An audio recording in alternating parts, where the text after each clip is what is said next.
Et oui, aujourd'hui, effectivement, Emmanuel, nous allons parler abdominaux, car people et abdos, ça va souvent de pair. On ne compte plus les journaux, les magazines qui exhibent les people à poil sur les plages pendant les vacances. C'est pas faux. Closer, Voici, Public, même combat. Cette ambiance gym tonique. Et 1, et 2, et 3, et 4, et 1, et... Allez, Emmanuel, on se bouge. Allez, Benabar, allez, ça allez. fait des années que j'ai arrêté, moi. C'est pour être en photo avec des stars dans les journaux, faut impérativement avoir fait de la gym, Emmanuel. Hein. Tenez, je peux vous c'est bien citer pour ça, par je peux pas y exemple, tiens, Zac Efron, par exemple, Ah, ex-petit gamin gringalet tête à claque des films Disney High School Musical. Eh bien, aujourd'hui, Zac est un petit concentré de testostérone, en photo sur la plage avec sa petite amie, il la prend sur ses épaules, il fait des pompes, il nous filerait presque des complexes.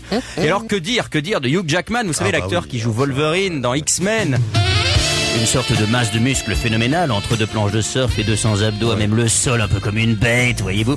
Et encore Matthew McConaughey, vous savez que personne ne connaît, hormis pour ses photos dans la presse People, où on le voit faire son jogging avec son vieux clébard, là, voilà. Couchez. Alors moi je dis stop, non, halte là, non à ces corps sublimes, huilés, musclés, épilés, non à ce diktat, nein, scheiße. Bref, non à ces corps magnifiques, disais-je donc, soyons normaux. Ah, ça je veux bien, oui. Et j'en veux pour preuve les acteurs français, ils sont comme tout le monde, c'est-à-dire qu'ils sont quasiment tous mal gaulés. Hein. Si Guillaume Canet par exemple, on sent bien qu'il a abusé de la chipot. Hein. Depardieu, n'en parlons pas. Oui, Vincent va. Elbaz, il est très mignon, mais il a un petit ventrou.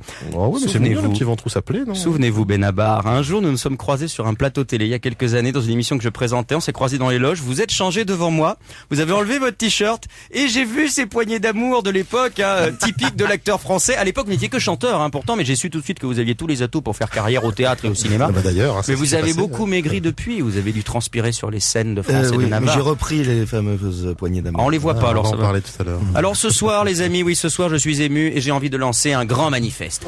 Pour les bidons, pour les bedaines, pour les poignées d'amour, pour le surpoids, pour la chipolata et la merguez, pour la mayonnaise sur les frites, pour la chantilly sur les fraises. Vive les panses bien remplies, vive les brioches rebondies, que nous soyons tous heureux avec nos kilos.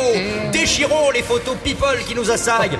Fuck elle et ses fiches masseurs à la mort moelleux. Fuck le régime du camp. Fuck les yaourts à 0%. Moi je dis levez-vous. Oui, vous qui nous écoutez, boudins de tous les pays, donnons-nous la main et créons un nouveau monde de gras et de cellulite. Vive la bedaine libre. Oui, c'est décidé. On se lève tous. Tous pour Danette, À demain. Danette.